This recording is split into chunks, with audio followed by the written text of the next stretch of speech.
All right. Hello, everyone. Thank you again for joining this latest EIG webinar in our series. And today we're going to be talking about the latest insights from the White House Opportunity and Revitalization Council. My name is Catherine Lyons. I am the Manager of Policy and Coalitions here at EIG, and joined by my colleague Rachel Riley, our Director of Impact Strategy as well. We are also very pleased to have our guest speaker, Alfonso Costa, from the U.S. Department of Housing and Urban Development. He's the Deputy Chief of Staff there and has been spearheading a lot of this important work by the Council, of which HUD is the lead agency. So before we turn it over to Alfonso, just a couple of housekeeping notes from us, both for the purposes of this webinar and a little bit of updates from EIG as well. So one is everyone should be muted, and please keep yourselves muted in order to have the smoothest possible webinar that we can. There is going to be opportunity, though, for question and answer at the end of this call. If you have questions, though, during any part of it, you may put those in the chat box. So if you're using the Zoom platform, there's a chat box that you can, like I said, at any point enter your questions there. We'll be tracking those throughout the presentations and kind of coalescing those at the end for answering them. We'll also open up the phone line, too, at the end of the webinar so that folks who are calling in rather than using the website can ask their questions that way as well. I believe that's the other question we get quite often. We are recording this, and we will be posting this on our website within the next week or so with the PowerPoint as well, or with the links on the PowerPoint as well. So that recording and a blog post recapping the conversation will be available and circulated to all registrants for this webinar shortly thereafter. Thanks for your patience with that. All right. So I believe that's all in terms of housekeeping. So just a couple of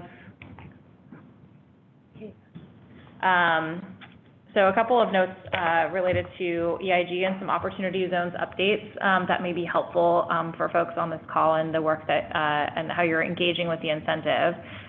First, in terms of some news to consider, the comment period for the Community Reinvestment Act, which does have an Opportunity Zones component to it, to the proposed regulations that the OCC and FDIC put out at the end of last year. That comment period has been extended to April 8th. It was originally March 9th.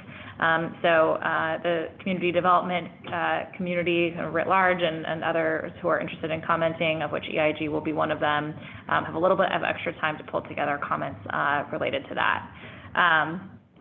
The Opportunity Zone's final regulations also go into effect on March 13th, so coming right up.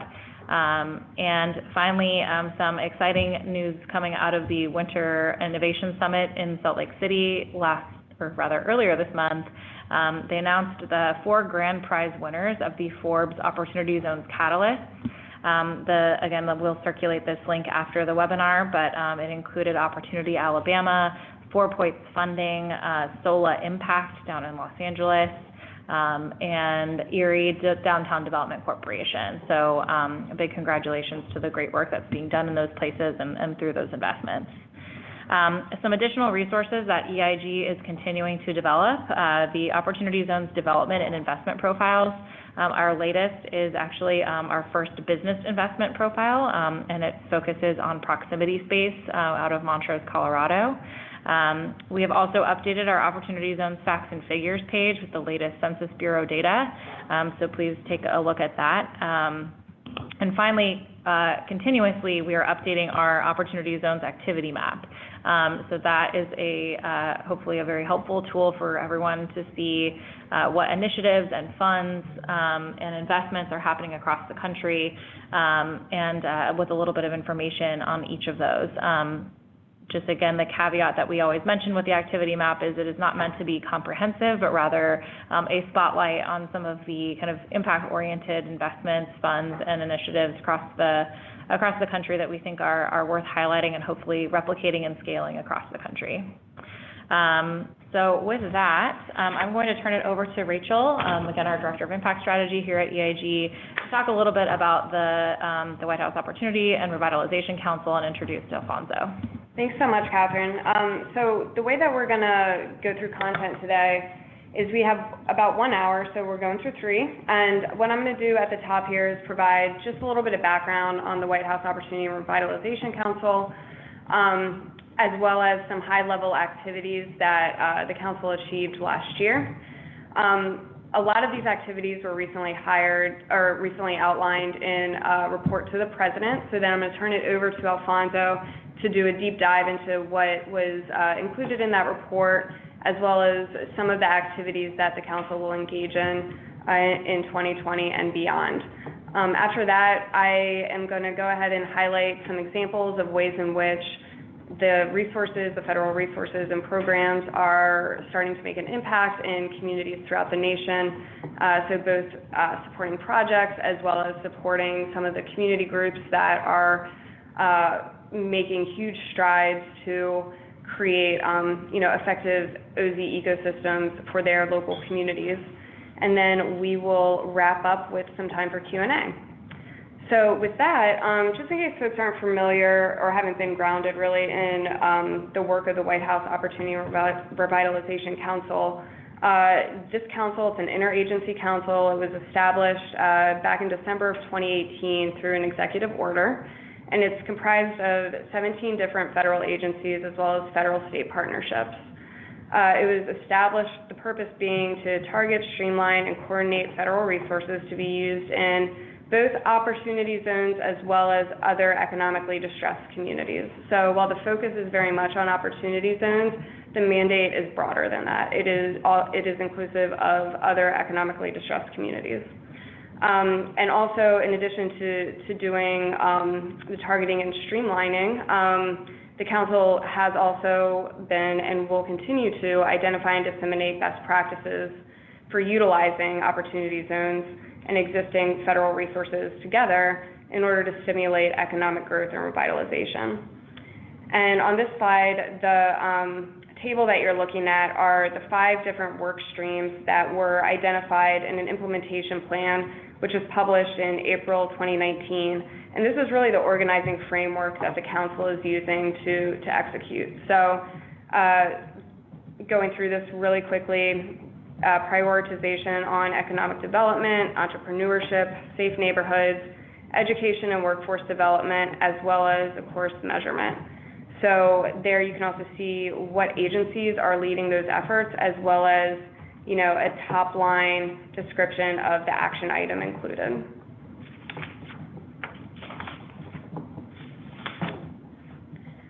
So the work of the council really did kick off almost immediately after the executive order was signed. If folks don't know, Secretary Carson, who leads the Department of Housing and Urban Development, chairs this council.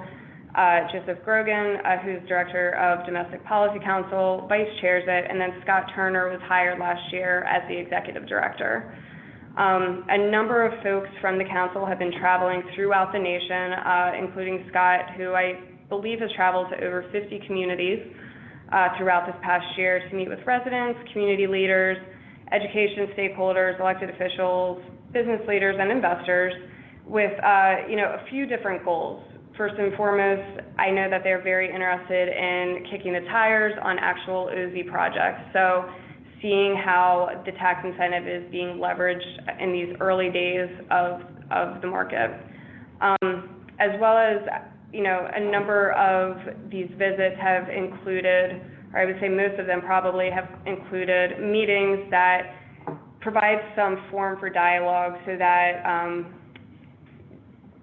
folks can help to assess the actions that each agency can take under their existing authority to do 2 things: prioritize or focus federal investment in programs, and also minimize regulatory and administrative costs and burden.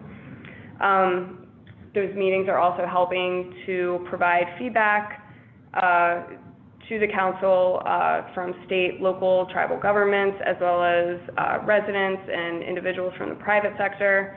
And another goal of this travel is to help coordinate federal interagency efforts in order to ensure that public-private stakeholders can successfully develop strategies for economic growth and revitalization.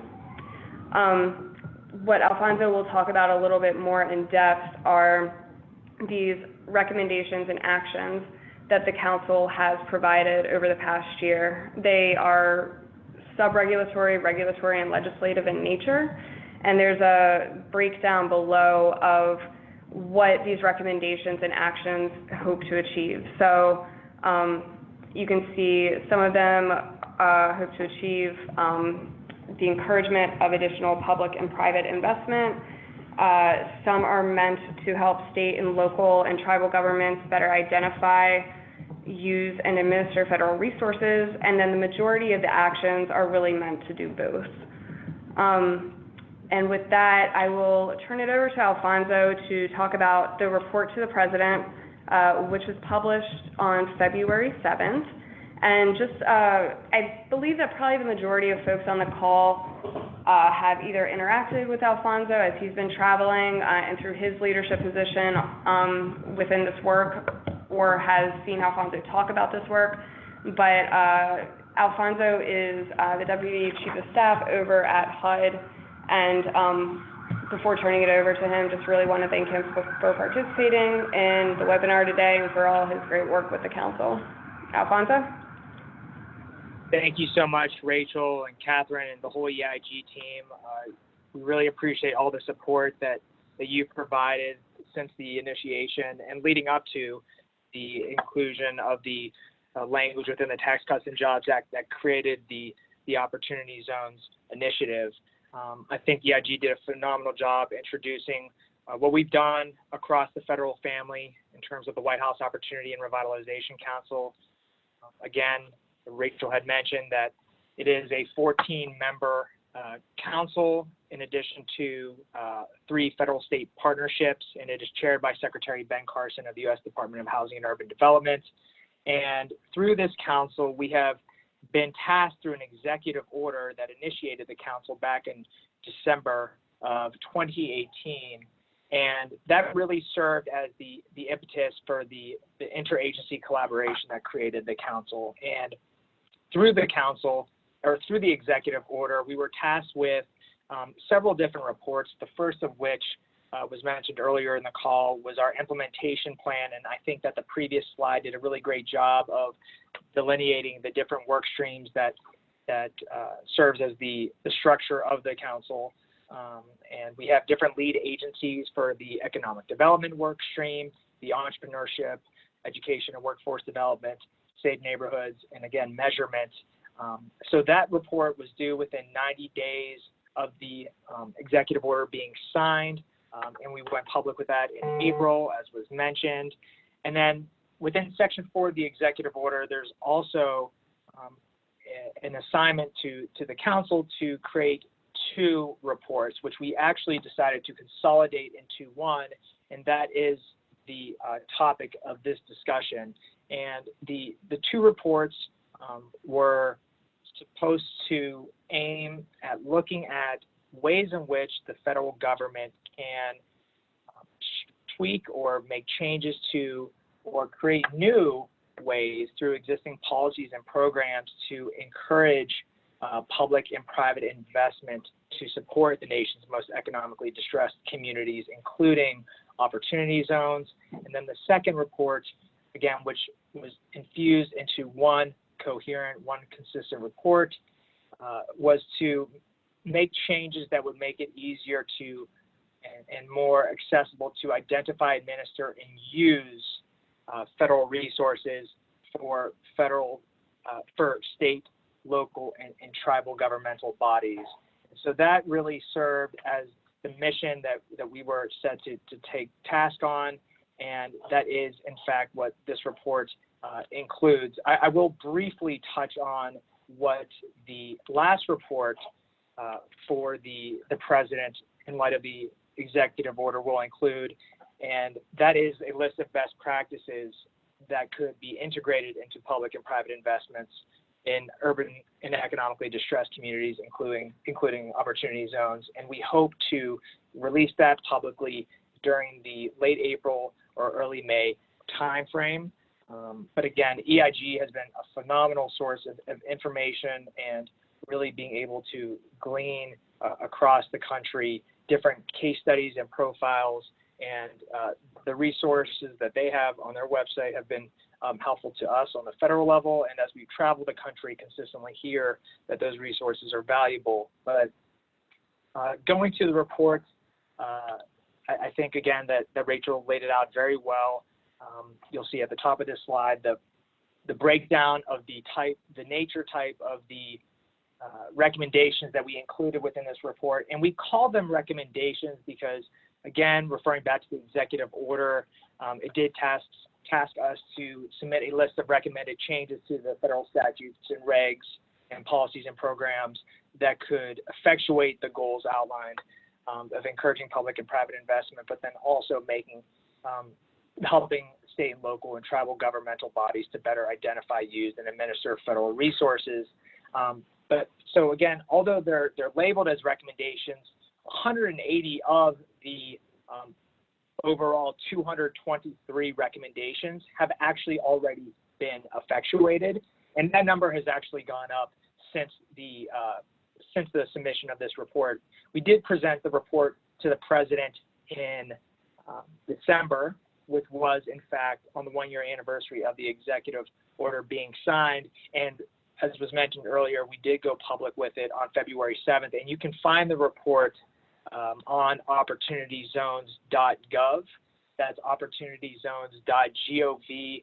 And just to put in an additional plug here on the side, it's a really great one-stop shop portal for all things opportunity zones and the things that we're working on the council level. You can, again, access the 1-year report. There's a first volume of a community toolkit that we've been sharing with local governmental and community leaders in order to initiate or to further enhance their opportunity zone-oriented strategies, resources for local businesses in terms of understanding how they can access SBA or Small Business Administration loans, government contracting information, an SEC Securities and Exchange Commission staff statement that is used to encourage Main Street investment, but then also keep investors aware of considering any federal and state securities laws. And then also a great photo gallery and news section about that really, I think, does a good job of getting in one place a lot of the work that our principals, including Scott Turner, who serves as our executive director of the council. Again, it was mentioned earlier, he's visited, now it's approaching 60 cities since he's been in place as our executive director. And it's been truly incredible to see Scott in communities, rural, urban, tribal, and really just excited about the work that he's done and is really the heart and soul of the council and its mission. But again, going back to the slide, the recommendations, this is the breakdown. You'll see that the vast majority of the recommendations are in fact sub-regulatory in nature. And again, of the 180 that have already been completed, 99% of them are also sub-regulatory in nature, which one would expect considering those are going to be, for those who are not familiar with administrative law, the items that are easier to quickly effectuate and do not require rulemaking processes that can be more time intensive in scope. Some highlights from the 180 actions, and these are some of the White House Opportunity and Revitalization Council members. The Housing and Urban Development, which is the agency for which I work. Nearly all of our competitive grants do include 2 opportunity zone preference points on a 100-point scale. Some people may ask, well, why only 2 points? It's actually common to not have any preference points, and you would be surprised to know whenever grant applicants are submitting their applications how much they will vie for any points that they can achieve. And so we're really excited about what we've observed thus far in terms of the grants that we're awarding, and the amount of capital that is going to be coming from HUD to our grantees across the country and especially within opportunity zones. And I'll delve into a little bit more later on what some of HUD's grants and other actions have been tweaked to support opportunity zones. You'll also see that within the Department of Commerce lies the Economic Development Administration, and Assistant Secretary John Fleming and his team have done a phenomenal job. Nearly all of their programs are enhanced with opportunity zone oriented language. I know that they've actually provided upwards of $340 million in opportunity zones across their grants over the past year and a half, which is really exciting. And on the opportunityzones.gov website, a lot of the news section links are actually indicative of news releases that the Economic Development Administration has put out that highlights the way in which their funds are being used and leveraged in the opportunity zone space. So really encourage you to check that out as well. The Department of Education, Secretary DeVos's team has also created preference points for grants programs. And when you look at the report and you see the highlights and you see all the action items that we've completed, you can see in the report where you have a recommendation. If you are looking at the report, there will be an asterisk that precedes the description of the recommendation itself, and then the fiscal year in which that action item was effectuated is in parentheses at the end of the recommendation. And again, if you have the asterisk and a calendar year, that is the fiscal year in which that recommendation was effectuated. So that should be for 180 of the 223 recommendations. Again, more realistically, we're up to upwards of 200 action items, and we update that on a more regular basis on our opportunityzones.gov website whenever you click on the council page, and we update that on about a monthly basis for the completed action items of the White House Opportunity and Revitalization Council, because obviously we will not be updating the one-year report on a frequent basis. That's just going to be a standalone report. But the website, again, opportunityzones.gov, is a great resource for seeing action items as they come out. Again, before, instead of diving into the rest of this slide, I do want to also make it known that there is an understanding across the White House Opportunity and Revitalization Council that unless otherwise stated within the one-year report, that respective agency will put its best foot forward in terms of continuing to effectuate that action item in future fiscal years. So that is something that we're really intentional about. We're coming up on the fiscal year 2020 grant writing process. For HUD, we call them NOFAs. NOFA of funding availability, and all of our program offices at HUD are again drafting their competitive grants to be distributed to the public for later this year. And again, the understanding is that all, if not all, but nearly all of the sub-regulatory items that occur on an annual basis will continue in the future unless otherwise stated within the one-year report. So we'll go on to the next slide.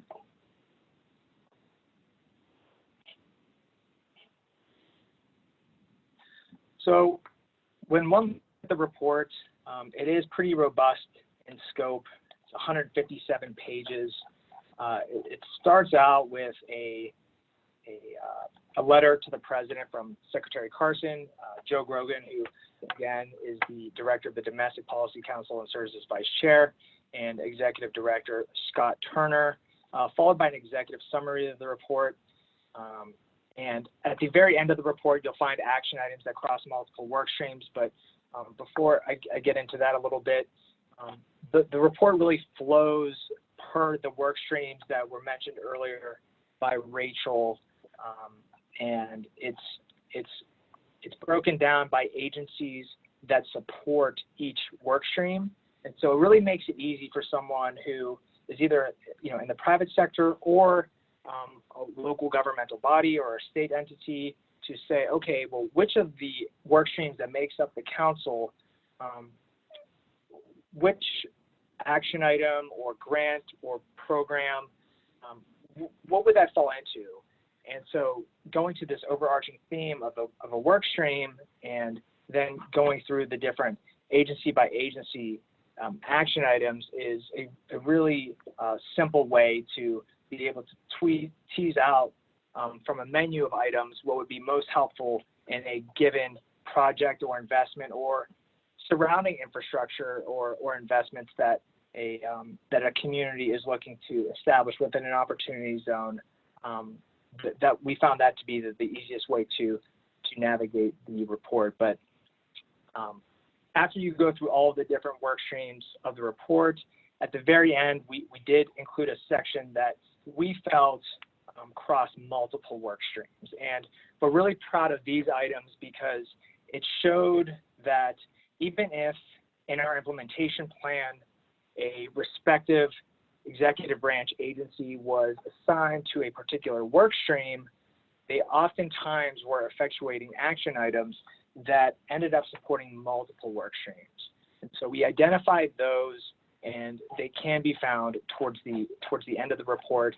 One being, obviously, again, the Opportunity Zones website, opportunityzones.gov, which was a great team effort, but we do host it on our HUD website as a microsite. But we received great support from the other federal agencies as well as the White House in making sure that it is representative of the White House Opportunity and Revitalization Council. The second bullet point that you'll see is the Catalyzing Investment and Opportunity Zones Challenge. The Opportunity Zones Challenge was a part of the Census Bureau within the Department of Commerce annual program called the Opportunity Project, and they have a series of challenges or sprints, quote unquote, that challenge the public and within the public-private sector entities to a call to action to solve a problem and create tools to address said problem. And this year we had some great participants from the private sector working on how to create, again, tools that and platforms that can help, whether it be investors or businesses looking to attract capital or existing residents within a community, understand what the area or what the different characteristics of an opportunity zone and surrounding communities looks like, to really understand if there are overlays of federal investments or state investments or local governmental entities, if there are anchor institutions, things of that nature. What new jobs have been created as of recent years. So really, it was an exciting initiative undertaken by the private sector, but again, really excited about how we were able to work with the Census Bureau to craft the parameters for that challenge. And we'll definitely share with Rachel and the team, if they don't already have it, what some of the outcome tools that were created. Third, the EDA Opportunity Zones tool, which you'll see a screenshot to the right of this slide, which was released recently, and that was done in concert with the Indiana University Kelley School. And as you see, it does a nice job of revealing some key opportunity zone metrics, including population size and land area, unemployment rate, things of that nature. And I know that EIG and a few other resources such as Enterprise Community Partners have similarly oriented platforms, but the EDA did a phenomenal job creating this tool, and we're really excited about it. You'll also see that at the bottom of that screenshot, it will say U.S. Economic Development Administration, and then it says this OZ is part of an economic development district. There are 392 economic development districts throughout the country, and they are regionally focused municipalities or or local institutions that come together to develop what are called comprehensive economic development strategies, also known as CEDS. And the EDA recently did a great job in their CEDS guidance, encouraging those EDDs, those economic development districts, to consider opportunity zones. So that's one thing that you'll find when you go to the opportunityzones.gov website in our completed action items, and you can access the relevant link to that guidance. You'll also see the fourth bullet point on the left, the Department of Transportation Opportunity Zones website, which does a great job of laying out where different Department of Transportation grants have been. And then lastly, the Opportunity Zone Toolkit Volume 1, which I mentioned earlier, HUD created on behalf of the council, which lays out basic strategies that local community stakeholders should take into consideration when developing their OZ strategies. And we will be releasing a second volume of the toolkit. We're hoping for late March timeframe, which will dig a little bit deeper into what we've seen on the local level and providing examples. And in that sense, it will actually more closely mirror what the last report, the best practices report of the White House Opportunity and Revitalization Council, will look like. Again, the report will be a little bit more robust, but we think that the second volume of the Opportunity Zones Toolkit will be a useful resource as well. On this slide, you'll also see a reference to a legislative recommendation on reporting. Towards the end of the one-year report, you will see that we have two legislative recommendations on behalf of the entire council, and that's on page 131. And I'll skip to the second legislative recommendation, and that is a request to have the council provide technical assistance, planning, and capacity building for nonprofit organizations for the purpose of catalyzing and leveraging OZ investments and sustained job growth for Opportunity Zone residents. And so we recognize that, Congress should act on the president's reform proposal to consolidate a number of federal economic assistance resources across federal agencies, but the council suggests that these grants be centralized in order to provide that technical planning and capacity building assistance. But again, going back to the slide, the first legislative recommendation that's mentioned on page 131 regards reporting. And so we acknowledge that there has been a narrative in the public and just in the general discourse around opportunity zones that some stakeholders feel that the statute did not infuse or incorporate reporting requirements to the extent that those relevant stakeholders would have liked. We at HUD, and I think I speak on behalf of the council in saying that we think that the Department of the Treasury, and more specifically the IRS, did a great job for the first, second rounds of proposed regulations, and then ultimately in the final round of regulations in taking the statutory language from within the Tax Cuts and Jobs Act and creating the accompanying final round of 544 pages of regulations to make sure that this initiative works in the way that it was intended to, and that there is clarification, there is clarity for the market to exist. And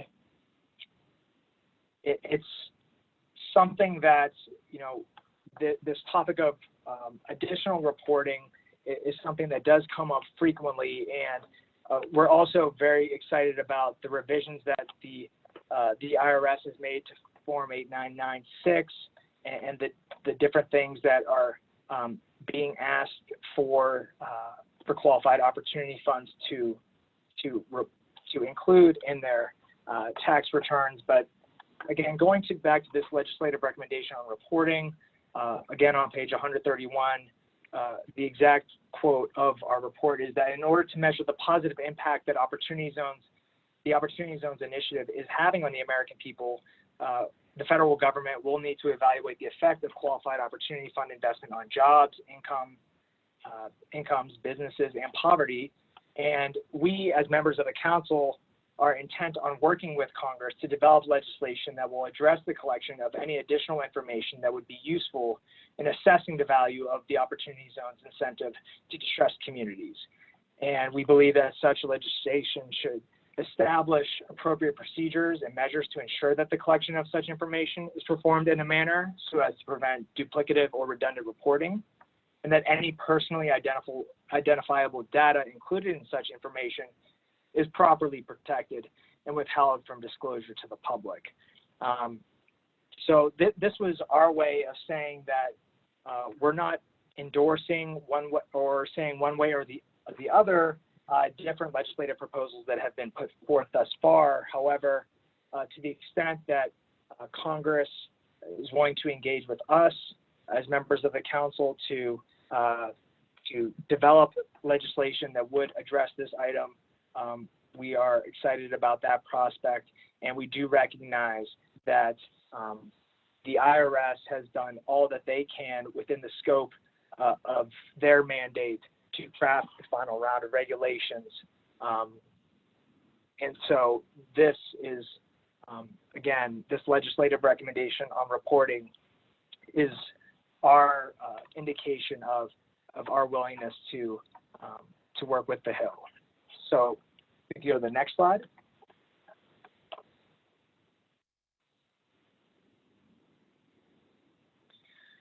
So in terms of ongoing activities, even though we did submit this one-year report to the president, and I did mention that we're going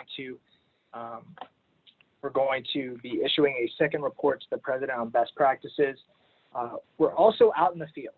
And I mentioned that Scott Turner has been to almost 60 cities since he's been executive director. We recently had our first Opportunity Now Summit in Charlotte, North Carolina on February 7th, which was in concert with the publication of our one-year report.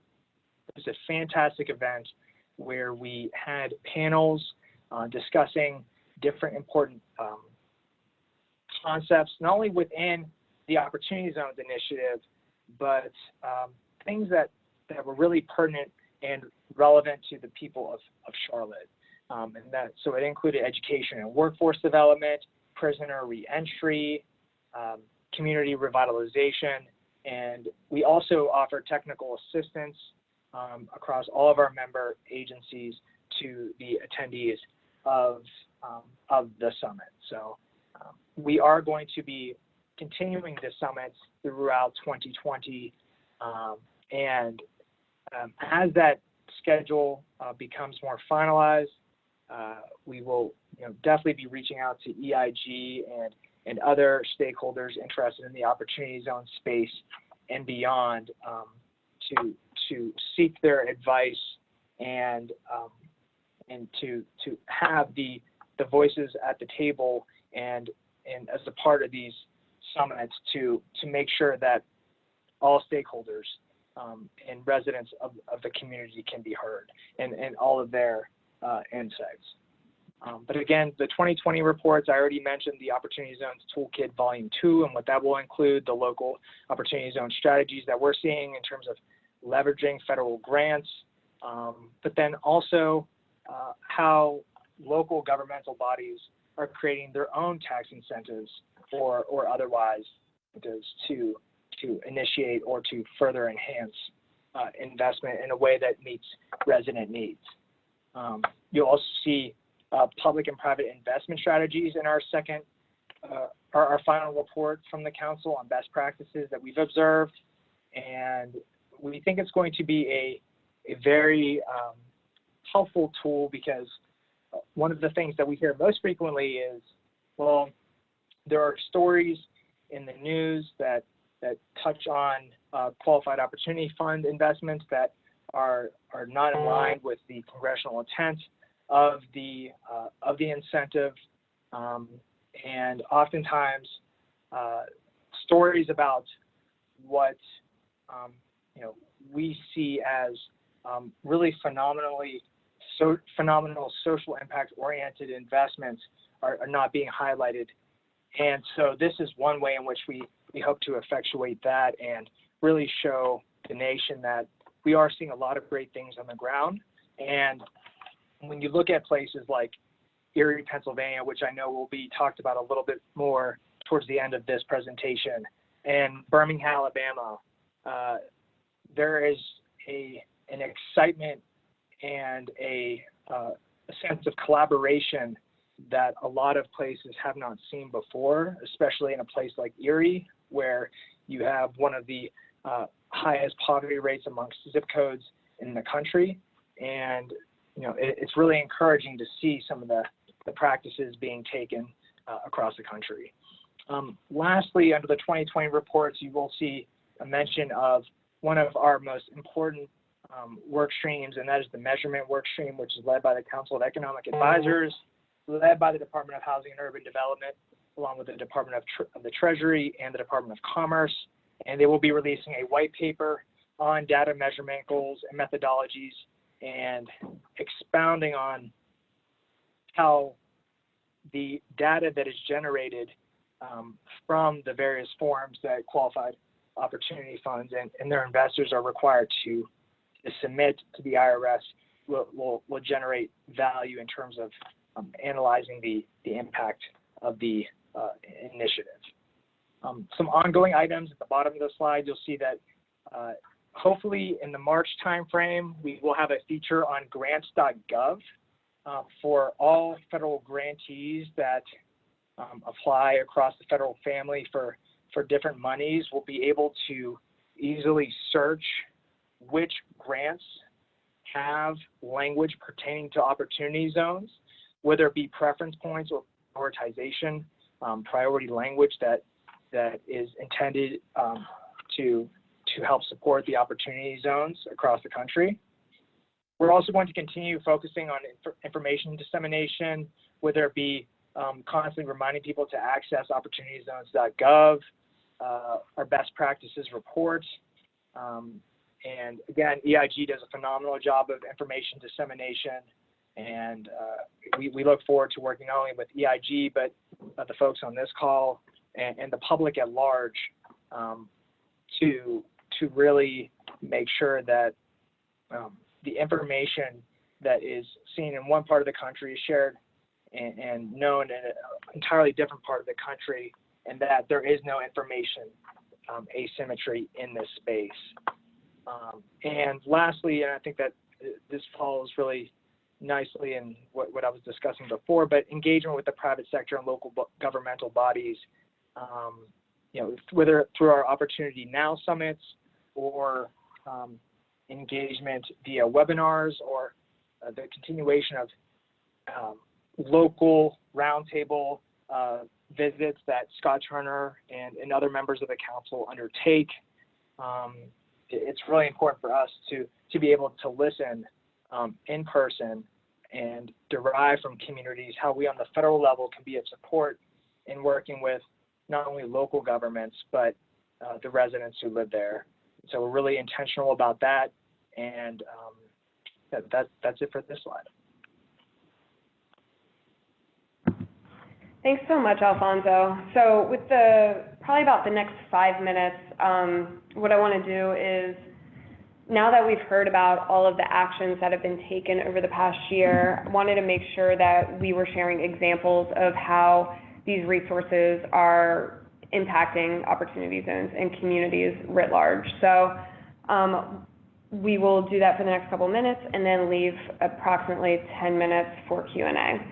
So here's some examples of projects or organizations that have been recipients of funding by the agencies that are participating in the council. So the first one there is Appalachian Community Capital, which is a community development financial institution that has a multi-state footprint but focused on Appalachia. They received a $1 million grant from Appalachian Regional Commission to seed and launch Opportunity Appalachia, which is a capacity building initiative targeted at that multi-state footprint. The majority of that capital is going to provide technical assistance to communities. Right now, they're focused on 3 states, West Virginia, Ohio, and Virginia. But that technical assistance will go directly to communities that have applied through a competitive application process to help them plan opportunities and strategies, package investment opportunities, so, develop that pipeline, and then also model out financing associated with it, and then also better reach investors. So that is, I think, a really meaningful use of resources. The second example of work done by Appalachian Regional Commission is a recent announcement where Opportunity Alabama just received a grant of a little over $700,000 to create a new sub-initiative called Creating Opportunity for Alabama Initiative. So that is an initiative, while Opportunity Alabama itself is a statewide initiative, this is specifically focused on the 36 coal-impacted counties in Alabama, most of which are rural. And just to give you an idea of activities under that, there's 3 phases associated with this initiative. First and foremost, to build the capacity of these communities, to develop pipeline, and then to help them better evaluate the impact of investments coming in through opportunity zones. I want to mention that both of those organizations were selected as OZ catalysts amongst the OZ 20. So, just to give you an idea of who's at the table here. Economic Development Administration, which Alfonso mentioned, has done a really great job of targeting resources to opportunity zones. One grant that I get really excited about was their support of the Enterprise Center, which is another community development financial institution, which has been operating in Philadelphia for 30 years to help support, provide technical assistance and financing to minority entrepreneurs and small business owners. They sit within a promise zone in West Philadelphia, which is also adjacent to a subway stop, or it's the 46th and Market transit stop. And so they have taken the initiative, the Enterprise Center has, to coordinate capital and OZ efforts within that promise zone. There's a lot of potential investment activity that could come online over the next coming years. And so they raised their hand, but they said, we need funding in order to do it because it's taking on a new activity for the organization. And what the hope is that they will create some sort of marketing or prospectus document to outline investment opportunities, but all of it will really be grounded in creating an inclusive, transit-oriented environment that prioritizes opportunities for local minority entrepreneurs. So very much in line with the mission that they've been achieving for the past 3 decades. A second example of EDA funding, they provided a $1.6 million grant for infrastructure improvement as part of a broader capital effort to revitalize the Hone Lithograph building in Baltimore, which is a historic landmark in the city. And that $1.6 million leveraged an additional, or attracted an additional $1.1 million of local funds. So it was really critical in being able to leverage additional money to that project. And once revitalized, the Hone Lithograph building is going to be used as a workforce training center. So there's going to be a construction apprenticeship program that's run out of there, as well as business training for architects, engineers, and other in technology-related fields. So, careers that are in demand in Baltimore. And they project that through the revitalization and reuse of that building, which is currently vacant, more than 100 jobs are going to be created, and it will attract an additional $43 million in private investment for the surrounding community. Department of Education, this is just one grant that they've provided, but they provided a 2-year contract to support the opening and expansion of charter schools and opportunity zones. Some activities around what that grant will support are listed underneath that, but just in case folks are wondering, that the recipient of that grant has already established a working group of National Opportunity Zone and charter school experts to advise on that work. And like I mentioned, this work will go on for the next 2 years. And then finally here, housing and urban development. This is a really cool project. So there's a community hospital in Grand Junction, Colorado, which is refinancing a loan through the 232 program. And 232 provides mortgage insurance on loans that cover residential care facilities, so think nursing homes, assisted living, and other care facilities. And because of the actions taken by the council, they were able to receive expedited processing as well as reduced fees. So there is a direct benefit that they've been able to receive. Even though they didn't receive OZ financing through the refi, they are directly benefiting from being in an opportunity zone and the alignment of the different programs and resources associated with that. Another thing that's really cool to mention there is that adjacent to that hospital, there is a new development of OZ financed housing being built. So, you know, there in Grand Junction, on balance, there is, you know, local economic growth, some of which is being supported and fostered through OZ financing, and then critical services like healthcare also being supported through alignment of federal resources.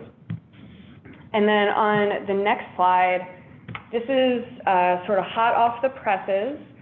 If folks are familiar with the work being done up in Erie, Pennsylvania, they have come out with a new document which basically shows how their public projects and priorities are aligned with the different work streams of the council. And really encourage folks to take a look at this document. I included the website at the bottom, so it's flagshipopportunityzone.com, because it is what I think could become sort of like a next best practice for opportunity zones, especially as you hand this, or as you're trying to attract investors. Investors are going to want to know, you know, what the potential or promise is to secure additional funding from other resources. And having shown this in this way, I think is really, you know, innovative. So please take a look at this. The slide that I have here shows one of those priorities, which is an expansion of flight service. So basically providing direct flight from Erie to Washington, D.C. And I was on the phone with folks from Erie this morning, and they were really excited to share that they actually have received a grant from Department of Transportation. They announced it a few days ago to go ahead and do this, and that there's just going to be a huge economic multiplier as a result of this expansion and being able to offer direct flights to Washington, D.C. So, you know, these are just some examples of ways in which these resources are hitting the ground in real time and really supporting a functional and responsible OZ ecosystem, both to actual opportunity zone projects, but also to projects that maybe aren't part of the transaction, but just happen to be, you know, important to the broader revitalization efforts of those communities, and will provide very, very critical services to the current residents and businesses and future residents and businesses of those opportunity zones.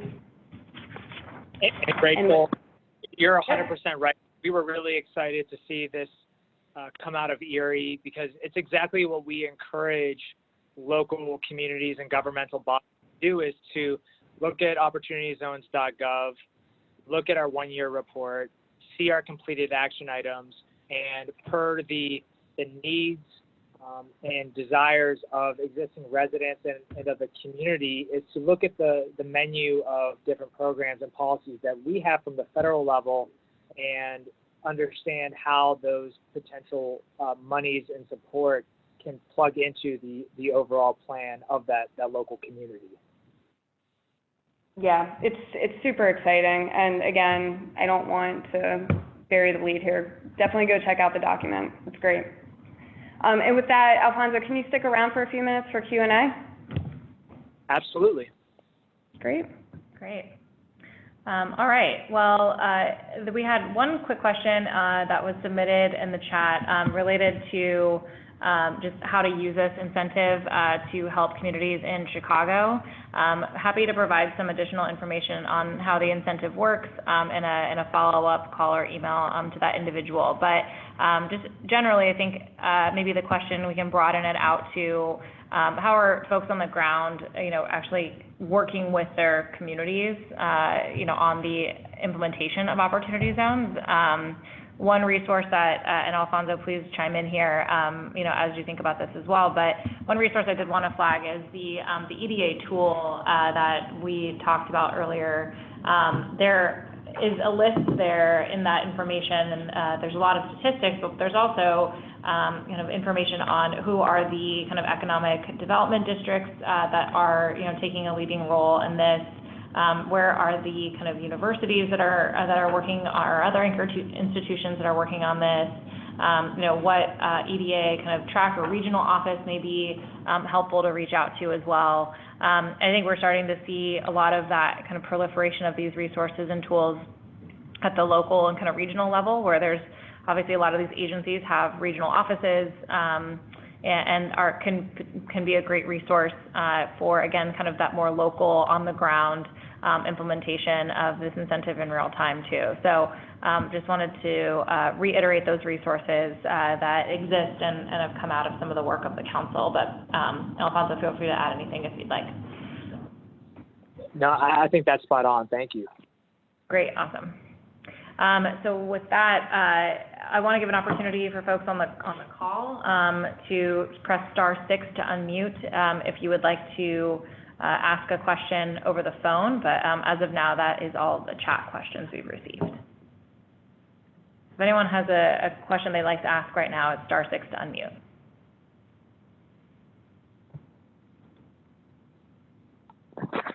Hello? Yep, go ahead. We can hear you. All right. I was the individual that asked the question from Chicago. Oh, great. Hi there. How you doing? I have been in a constant battle with our elected officials, from our governor, our newly elected governor, Mr. J.B. Pritzker. We have just legalized marijuana in the state of Illinois. There's an opportunity fund that mirrors the opportunity zone, and those funds from the opportunity fund, from the social equity fund, rather, that mirrors the opportunity zones, have been denied from our communities.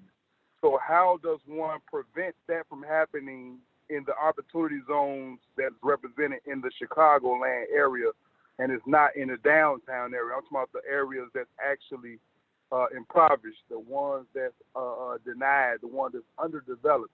How does one make sure that the funds that's available, the resources that's available, get to the people most needed?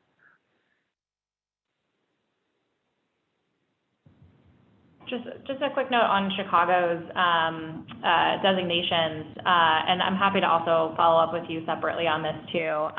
But they are quite targeted to communities in need, and so I will follow up in terms of the designations themselves of opportunity zones. So we'll follow up directly with you on that to talk a little bit more about how other resources in Chicago too specifically.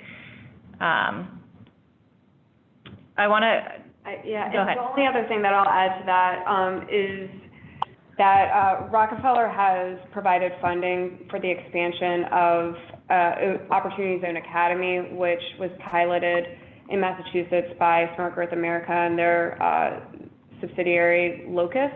And one of the communities chosen as part of that expansion is Chicago. And so there are community efforts in Chicago, and we'll be moving forward to address just that, the inclusive nature of opportunity zones and community planning around that moving forward. Thanks very much for the question. I want to, Alfonso, I know we are kind of out of time, but just while we have you, a couple of just quick questions for folks on this call to continue to engage with you on this, especially on the reports that are forthcoming. what is the best way to share information around best practices if you are looking for examples for that forthcoming manual? What's the best way to share that information with you? And then also, as you have more opportunities, summits across the country, what's the best way to find out about those as they are planned? Well, those are two great questions. Thank you so much. I would say the best way to engage with the council is an Opportunity Zones council-related email address that if you go to opportunityzones.gov and go towards the bottom of any given page, you'll see a mail envelope symbol. And if you click on that, it will take you to Opportunity Zones info at HUD, that's HUD, .gov. That's G-O-V. Again, Opportunity Zones info at HUD.gov. So if you have questions as it relates to the council and the work that we're doing on the federal level, please do feel free to email us there.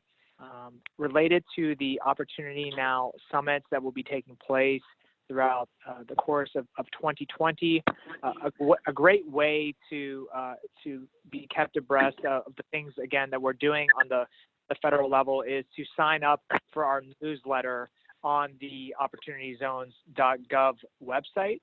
And so, again, if you go to opportunityzones.gov, there is a link on the homepage that will allow the visitor of the website to join our mailing list. And this will be found on the third link below the 3 videos that currently reside on the homepage of our website. Excuse me. Oh, perfect. Yes, we are just about out of time here. Did you have one final? One final question.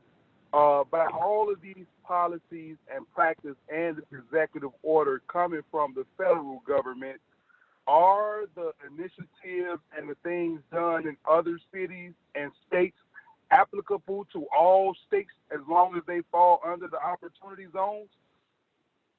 So that's a great question, sir. And so whenever there is a state-initiated or local government-initiated initiative or program or policy, that is, unless it is something that from the federal family, unless we say that it is applicable on the federal level, no, it would solely be within that more local level jurisdiction. So the only federally relevant actions that, again, apply across the entire country as it relates to our policies and programs can be found on the Opportunity Zone space on opportunityzones.gov. If there are nuanced or locally based, and when I say locally, either state, city, county, tribal jurisdiction, otherwise policies or programs, it should be in. Again, I'm not offering any type of legal advice here, so please do not interpret it as such, but it would likely be only related to that respective governmental body's jurisdiction. Okay, thank you. Great. Well, thank you. Thank you, Alfonso, again, for joining us and for being so generous with your time. We will make sure to include those resources that you mentioned, particularly the website and how to get in touch, about the best practices, as well as how to stay in touch about the Opportunity Zone Summits as well. And we will also be circulating a recording of this, again, within the next week or so, so stay tuned for that. We are always happy to be a resource, EIG, and so please reach out if you have any questions that we can help answer that are more specific to your community or your work on opportunity zones as well. So with that, we'll end today's webinar. Thank you again for joining us, and we will be in touch soon. Thanks all. Thank you. Thank you.